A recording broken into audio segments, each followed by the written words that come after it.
सारे मतदाताओं को अपराधी बनाना और चुनाव आयोग शांत रहे संभव नहीं। हलफनामा देना होगा या देश से माफी मांगनी होगी।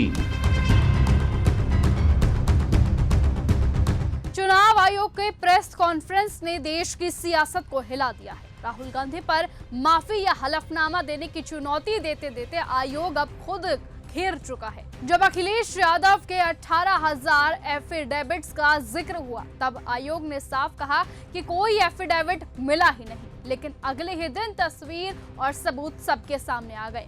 वही एफिडेविट संसद तक में बांट दिए गए। सवाल सीधा है कि क्या चुनाव आयोग ने देश के सामने झूठ बोला है? विपक्षी सांसदों ने संसद में नारेबाजी की है, वोट चोरी बंद करो, गद्दी छोड़ो, संसद को स्थगित करना पड़ा।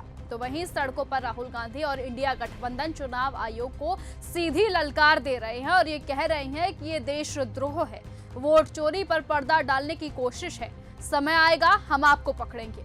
तो वहीं अखिलेश यादव ने भी ट्वीट करके डिजिटल रसीदें जारी कर दी हैं। साफ कहा गया है कि एफिडेविट हमने जमा किए थे और आयोग ने रिसीव भी किया था। यानी अब सवाल सिर्फ चुनाव आयोग की साख पर नहीं बल्कि डिजिटल इंडिया की विश्वसनीयता पर भी सवाल उठ रहा है।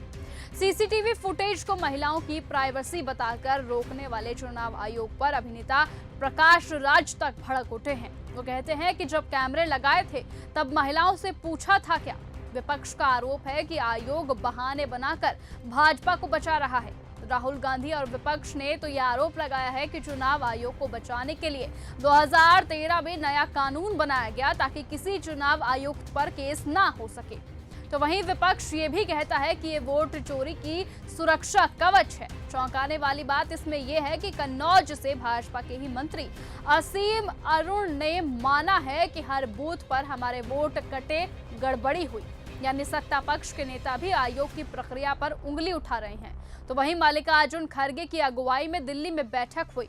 राहुल गांधी का सड़क से संसद तक मोर्चा, अखिलेश यादव का सबूत पेश करना और डिंपल यादव का दो टूक बयान, माफी मांगने का सवाल नहीं उठता।